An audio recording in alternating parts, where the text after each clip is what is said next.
বিসমিল্লাহির রহমানির রহিম। আসসালামু আলাইকুম ওয়া রাহমাতুল্লাহ। আজকের এই ভিডিওতে আমরা জানবো যে জিন কারা, তাদের সত্যতা কি, জিনরা কবে এবং কিভাবে সৃষ্টি হয়েছিল, তাদের দুনিয়া কেমন ধরনের হয়, শয়তানরাই কি আসল জিন্নাত, আর জিনরা বৃদ্ধ হয়ে আবারও কি যুবক হতে পারে, জিন্নাতরাও কি মারা যায়, এবং জিনরা কি খায়, মানে জিনেদের আসল খাবার কি। এই সকল প্রশ্নের উত্তর আমরা কুরআন এবং হাদিসের আলোকে আজকের এই খুব সুন্দর ভিডিওতে জানার চেষ্টা করব। এই জন্য আপনাদের কাছে অনুরোধ করছি যে এই ভিডিওটিকে শেষ পর্যন্ত অবশ্যই দেখবেন, আর সেই সঙ্গে ভিডিওটিতে একটি ছোট্ট লাইক অবশ্যই করবেন। সর্বপ্রথমে আমরা জেনে নিই জিন কি জিনিস। তাহলে এর উত্তর হচ্ছে যে মানুষ এবং ফেরেশতাদের ছাড়াও একটি অন্য মাখলুক বা অন্য একটি প্রাণীকে জিন বলা হয়। মানে মানুষ এবং ফেরেশতাদের ছাড়াও একটি আলাদা ধরনের দুনিয়া হয় যেখানে জিনরা বসবাস করে। জিন এবং মানুষের মধ্যে একটি কমন বিষয় হলো উভয়ের চিন্তা করার এবং বোঝার ক্ষমতা রয়েছে। উভয়ের ভালো এবং খারাপ পথকে বুঝতে পারার শক্তি থাকে, কিন্তু কিছু বিষয় আছে যা জিনেদেরকে মানুষের থেকে আলাদা করে দেয়। আর তার মধ্যে সবচেয়ে বিশেষ কথাটি হলো জিনেদের স্বরূপ মানুষের থেকে আলাদা হয়। জিনকে জিন বলা হয় কারণ তাদেরকে চোখে দেখা যায় না। আল্লাহ তাআলা কুরআনুল কারীমে ইরশাদ করেছেন, আর যার তর্জমা কিছুটা এমনই যে জিন এবং তার সন্তান তোমাদের একটি এমন জায়গা থেকে দেখে যেখান থেকে তুমি তাদেরকে দেখতে পারবে না। এবং জিনেদের সত্যতা এই যে আল্লাহ তাআলা জিনেদের আগুন থেকে সৃষ্টি করেছেন, যেখানে মানুষদের সত্যতা এই যে আল্লাহ তাআলা তাদেরকে মাটি থেকে সৃষ্টি করেছেন। আল্লাহ তাআলা জিনের হকিকত বর্ণনা করতে গিয়ে ইরশাদ করছেন, আর যার তর্জমা কিছুটা এমনও এসেছে যে এর পূর্বে জিনেদের আমরা আগুনের শিখা থেকে সৃষ্টি করেছি। হযরত আব্দুল্লাহ ইবনে আব্বাস রাদিয়াল্লাহু তাআলা আনহু ইরশাদ করছেন, জিনেদেরকে খুবই পবিত্র এবং শুদ্ধ আগুন থেকে সৃষ্টি করা হয়েছে। ইমাম নববী বলছেন যে জিনেরা আগুনের সেই শিখা থেকে তৈরি হয়েছে যা আগুন জ্বালানোর সময় উপরের দিকে উঠে যায় কালো এবং লালচে রূপ ধরে। এবার সাধারণ মানুষের মস্তিষ্কে এই প্রশ্নটি আসে যে আগুন থেকে কোনো জীবন কিভাবে সৃষ্টি করা যায়, কারণ যে কোনো জিনিস তৈরি করার জন্য কিছু উপকরণের প্রয়োজন হয়, কিছু জিনিসের প্রয়োজন হয়। আর আগুন একটি এমন জিনিস যার কোনো আকার আকৃতি নেই, তবে তারপরও জিনেদের আগুন থেকে কিভাবে তৈরি করা হলো। তাহলে তার উত্তর হলো এই কথা সত্য যে কিছু জিনিস তৈরি করার জন্য কিছু উপকরণের প্রয়োজন হয়, কিছু জিনিসের প্রয়োজন হয়। যেমন বিরিয়ানি তৈরি করার জন্য চাল, মাংস, মশলা ইত্যাদি প্রয়োজন হয়, ঠিকই একইভাবে যে কোনো কিছু তৈরি করার জন্য অন্য দ্বিতীয় কিছু থাকা প্রয়োজন। আর আগুনে তো শুধু তার রূপ এবং উত্তাপ থাকে, তাছাড়া কোনো বিশেষ কিছু থাকে না। কিন্তু আমাদের ঈমান এটি যে আল্লাহ তাআলা সব কিছুর উপর ক্ষমতা রাখেন, তিনি আগুনেও জীবন তৈরি করতে পারেন। আর এই জন্য আল্লাহ তাআলা নিজের কুদরতি ক্ষমতা থেকে জিনেদেরকে আগুন দিয়ে সৃষ্টি করেছেন। সেই জন্যই তো আল্লাহ তাআলা বলেছেন জিনেদেরকে আগুনের শিখা থেকে সৃষ্টি করা হয়েছে। এবার প্রশ্ন হলো জিনেদের সৃষ্টি কখন হয়েছিল। তো সেই সম্পর্কে আলেমগণ বলে থাকেন যে জিনেদের সৃষ্টি মানুষের সৃষ্টির ঘটনার আগে হয়েছিল। যেমন আল্লাহ তাআলা ইরশাদ করেছেন, আর যার তর্জমা হলো আমি মানুষকে মাটির শুকনো টুকরো থেকে এবং তার আগে জিনেদেরকে আমি আগুনের স্ফুলিঙ্গ থেকে সৃষ্টি করেছিলাম। এই আয়াত থেকে পরিষ্কার হয়ে যায় যে জিনেদেরকে মানুষের আগে তৈরি করা হয়েছে। এখন প্রশ্ন হচ্ছে গিয়ে জিনকে মানুষের কত সাল আগে তৈরি করা হয়েছে। তাহলে আপনাদেরকে জানিয়ে রাখি যে উলামায়ে কেরামদের মত অনুযায়ী জিনের জন্ম হয়েছে মানুষের জন্মের 2000 বছর আগে। হযরত আব্দুল্লাহ বিন ওমর বিন আস রাদিয়াল্লাহু তাআলা আনহু বলেছেন, আল্লাহ তাআলা জিনেদের মানুষের থেকে 2000 বছর আগে সৃষ্টি করেছেন। হযরত আব্দুল্লাহ ইবনে আব্বাস রাদিয়াল্লাহু তাআলা আনহু ইরশাদ করছেন, জিনরা পৃথিবীতে বাস করত যেখানে ফেরেশতারা আকাশে বসবাস করত। ফেরেশতারা আসমান দখল করেছিল, আর প্রত্যেক আসমানে কিছু না কিছু ফেরেশতা অবশ্যই থাকতো। এই সকল ফেরেশতারা নামাজ, তাসবিহ এবং দোয়াতে মগ্ন থাকত। উপরে আসমানের ফেরেশতারা নিচের আসমানের ফেরেশতাদের থেকে বেশি ইবাদত করত। এইভাবে ফেরেশতারা আসমানকে দখল করেছিল, আর জিন্নাতরা জমিনকে দখল করেছিল। এবার যখন আল্লাহ তাআলা হযরত আদম আলাইহিস সালামকে পৃথিবীতে আনার জন্য সিদ্ধান্ত নেন, তখন তিনি ফেরেশতাদের সামনে এই সিদ্ধান্তের কথা জানালেন যে আমি জমিনে আমার নায়েব এবং খলিফা তৈরি করতে চাই।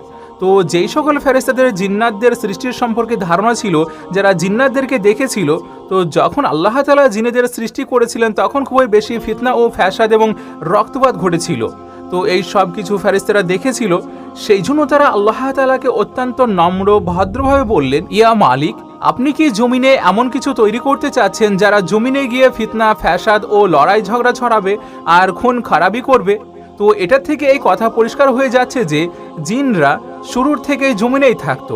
হযরত আব্দুল্লাহ ইবনে আব্বাস রাদিয়াল্লাহু তাআলা আনহু থেকে বর্ণিত হয়েছে যে আল্লাহ তাআলা জিন্নাতদের পিতা শমিয়াকে সৃষ্টি করেন আর তারপর তাকে বললেন, বলো তুমি কি চাও। সে তখন বলল, আমি চাই আমি মানুষদেরকে দেখব, কিন্তু মানুষরা যাতে আমাদেরকে দেখতে না পারে। আমাদেরকে পৃথিবীর জমিনে দাফন করে দেওয়া হবে, কিন্তু আমরা আমাদের মধ্যে বৃদ্ধ হয়ে আবারও যৌবনে ফিরে আসব। তো আল্লাহ তাআলা জিনেদের এই ইচ্ছা পূরণ করে দিলেন। এখন জিনরা মানুষকে দেখতে পায়, কিন্তু মানুষ জিনেদেরকে দেখতে পায় না। আর যখন তারা মারা যায় তখন তাদের জমিনে দাফন করা হয়, কিন্তু জিনেদের মধ্যে কেউ ওই বৃদ্ধ হয়ে মারা যায় না যতক্ষণ সে পুনরায় যৌবনে ফেরত না আসে, মানে একেবারে বাচ্চাদের মতো। এরপর আল্লাহ তাআলা হযরত আদম আলাইহিস সালামকে সৃষ্টি করেন আর হযরত আদম আলাইহিস সালামকে বললেন, তুমি কি চাও। হযরত আদম আলাইহিস সালাম বলেছিলেন, পাহাড় অথবা জান্নাত। তারপর তিনি যা চাইলেন আল্লাহ তাআলা তাই হযরত আদম আলাইহিস সালামকে দিয়ে দিলেন। আল্লামা ইমাম ইসহাক রাহমাতুল্লাহ আলাইহি বলছেন, আল্লাহ তাআলা জিনেদেরকে সৃষ্টি করে তাদেরকে পৃথিবীতে বসবাস করতে আদেশ করেন।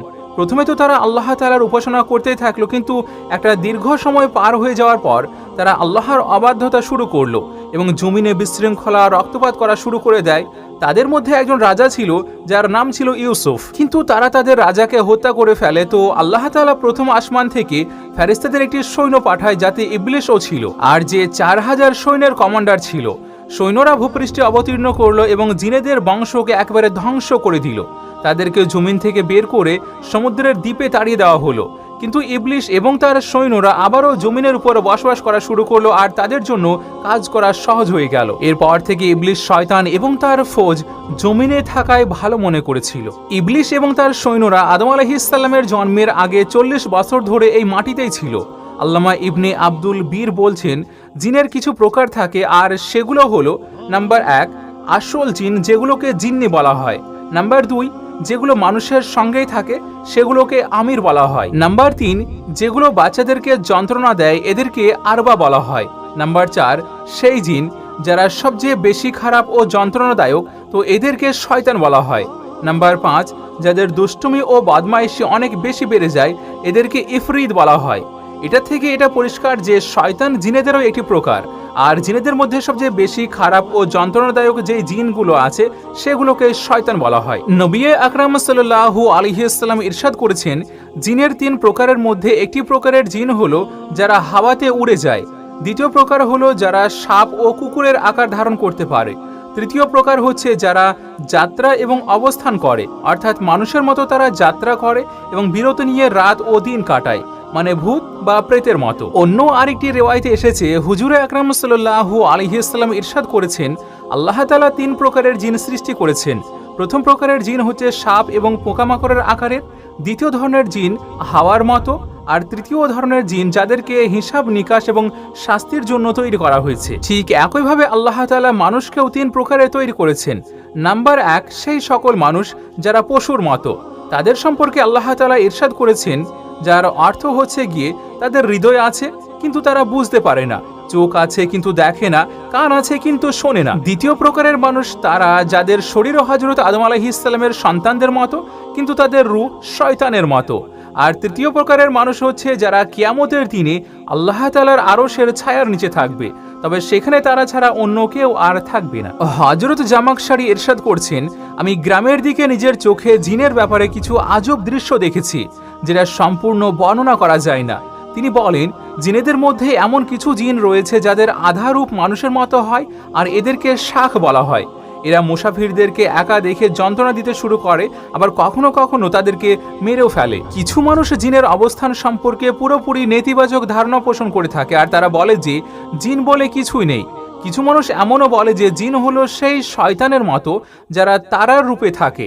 কিছু দার্শনিক মানুষের ধারণা হলো জিন হচ্ছে ওই খারাপ চিন্তা যা মানুষের চিন্তার ভিতরে থাকে।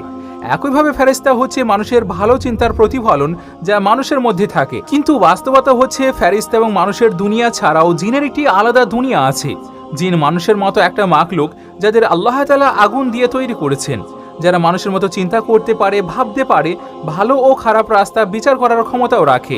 আর মানুষের জন্য যেমন জরুরি মানুষকে আল্লাহ এবং রসুলের উপর ঈমান আনা এবং শরীয়তের হুকুম আহকামাদের উপর আমল করা, ঠিক তেমনইভাবে জিনেদের উপরেও জরুরি হয়ে যায় যে জিনরাও আল্লাহ এবং তার রসুলের উপর ঈমান আনবে, মানে যেই জিনিসগুলো করার উপর হুকুম করা হয়েছে সেগুলো অবশ্যই করতে হবে এবং যেগুলো না করার কথা বলা হয়েছে সেগুলো থেকে বেঁচে থাকতে হবে। কেননা আল্লাহ তাআলা বলেছেন, আমি জিন এবং মানুষকে শুধু আমার ইবাদতের জন্য সৃষ্টি করেছি। আর এই কথা মনে রাখতে হবে যে মানুষ যেমন হযরত মুহাম্মদ মুস্তাফা সাল্লাল্লাহু আলাইহি ওয়াসাল্লামের উম্মত, ঠিক তেমনি জিনও হযরত মুহাম্মদ সাল্লাল্লাহু আলাইহি ওয়াসাল্লামেরই উম্মত। সেই সঙ্গে এটিও মনে রাখা জরুরি, যত নবী এই দুনিয়াতে এসেছেন তারা সকলেই মানুষের মধ্যে ছিলেন, জিন ও নারী জাতির মধ্য থেকে কোনো নবী আসেননি। তো সেই জন্য যেইভাবে মানুষের মধ্যে কিছু মুসলমান, কিছু ইহুদি, কিছু খ্রিস্টান, কিছু বৌদ্ধ, কিছু হিন্দু, কিছু শিখ, ঠিক তেমনইভাবে জিনেদের মধ্যেও কিছু মুসলমান, কিছু ইহুদি, খ্রিস্টান, হিন্দু, বৌদ্ধ আর কিছু শিখ আছে। এখানে একটা প্রশ্ন উঠে আসে যে ইবলিস শয়তান ফেরেশতাদের মধ্য থেকে ছিল না জিন্নাতের মধ্য থেকে? কেননা ফেরেশতারা তো আসমানে থাকে আর জিন্নাত জমিনে। তাই এটার জবাব হচ্ছে গিয়ে ইবলিসের সঙ্গে জিনের সম্পর্ক রয়েছে, ফেরেশতাদের নয়। তাহলে প্রশ্ন আবারও উঠে আসে যে ইবলিস যদি জিন হয় আর জমিনেই থাকতো তাহলে ইবলিস জান্নাতে কি করে গেল?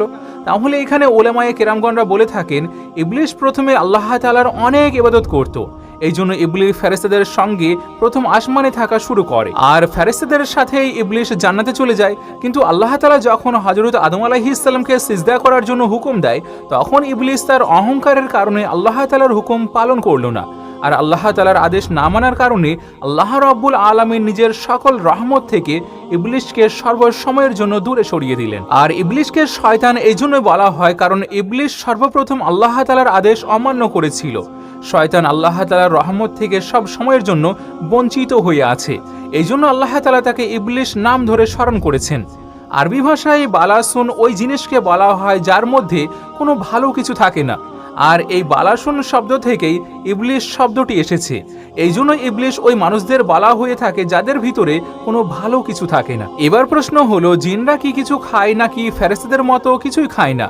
তো এই ব্যাপারে ওলামায়ে কেরামদের মধ্যে আলাদা আলাদা মতবাদ পাওয়া যায়। কেউ কেউ বলে থাকেন সকল ধরনের জিনরা না কিছু খায় আর না কিছু পান করে, কিন্তু তাদের এই কথা সঠিক নয়। আবার কিছু লোক বলে থাকেন জিনেদের মধ্যে এক প্রকারের এমন আছে যারা খাবার খায় আবার পানও করে, আর দ্বিতীয় প্রকারের রয়েছে যারা কিছু খায় না এবং কিছু পানও করে না। আবার কিছু মানুষ বলে যে সব ধরনের জিন্নাতরাই কিছু খায় এবং কিছু পান করে। হ্যাঁ, এই ব্যাপারে মানুষের রায় আলাদা আছে যে তারা চিবিয়ে খায় কিনা। তো এই ব্যাপারে কেউ কেউ বলেছেন জিনরা খায় এবং পান করে অবশ্যই, কিন্তু তারা চিবিয়ে কিংবা গিলে খায় না, বরং তারা শুঁকে থাকে শুধুমাত্র, মানে শুধুমাত্র সুগন্ধ অনুভব করে। কিন্তু এটা কেবলমাত্র মানুষের বলা কথা মাত্র, এই ব্যাপারে কোনো দলিল নেই। কিছু মানুষ বলে থাকেন জিনরা খায়, চাবায় এবং গিলে থাকে, আর এটি সঠিক কথা। মুসলিম শরীফের একটি হাদিস অনুযায়ী হযরত আব্দুল্লাহ ইবনে মাসউদ রাদিয়াল্লাহু তাআলা আনহু বর্ণনা করছেন, আল্লাহ তাআলা রাসূল হযরত মুহাম্মদ মুস্তাফা সাল্লাল্লাহু আলাইহি ওয়াসাল্লাম ইরশাদ করেছেন, আমাকে এক জিন দাওয়াত দিয়েছিল, তো আমি তার সাথে গিয়েছিলাম। তারপর আমি ওই জিনের সামনে কোরআন শরীফ তেলাওয়াত করি। এরপর সেই জিন আমাকে এক জায়গায় নিয়ে যায়, সেখানে জিনেদের ঘর ও আগুনের চিহ্ন দেখায়। ওই জিনেরা আল্লাহর প্রিয় রাসূল সাল্লাল্লাহু আলাইহি ওয়াসাল্লামের কাছে খাবার চায়। তখন রাসূলুল্লাহ সাল্লাল্লাহু আলাইহি ওয়াসাল্লাম বলেন, তোমাদের জন্য সব হার যার উপরে আল্লাহর নাম নেওয়া হয়েছে সেগুলো সবাই গোস্ত হয়ে যাবে। আর এর ওই রেফারেন্সে হুজুর নবী করিম সাল্লাল্লাহু আলাইহি ওয়াসাল্লাম ইরশাদ করেছেন, তোমরা ওই জিনিস দ্বারা ইস্তেনজা করো না, কেননা এটি তোমাদের ভাই মানে জিনেদের খাবার। হযরত মুহাম্মদ মুস্তাফা সাল্লাল্লাহু আলাইহি ওয়াসাল্লাম আরও ইরশাদ করেছেন, শয়তান বাম হাতে খায়, সেই জন্য আমাদের শয়তানের মতো বাম হাতে না খেয়ে ডান হাতে খাওয়া উচিত। মুসনাদে আহমদে এসেছে, যখন কেউ ঘরে প্রবেশ করে এবং খাবার সময়ে আল্লাহর নাম নেয়, মানে বিসমিল্লাহির রহমানির রহিম পড়ে, তখন শয়তান তার চেলাদেরকে বলে, তোমার খাবার এবং রাতে থাকার জায়গা এখানে নেই। কিন্তু যদি কোনো ব্যক্তি ঘরে প্রবেশের সময় এবং খাবার সময়ে বিসমিল্লাহির রহমানির রহিম না পড়ে, তাহলে শয়তান বলে, এখানে তোমার জন্য খাবার জায়গা এবং রাতে থাকার জায়গা হবে। ভিডিও ভালো লাগার সবচেয়ে খুব সুন্দর ইজাহার এটি যে ভিডিওটিকে লাইক করে আপনার প্রিয়জন এবং ফ্যামিলির মাঝে অবশ্যই শেয়ার করুন। আপনাদের সঙ্গে আমি নাহিদ, আমাদের সঙ্গে জুড়ে থাকার জন্য শুকরিয়া।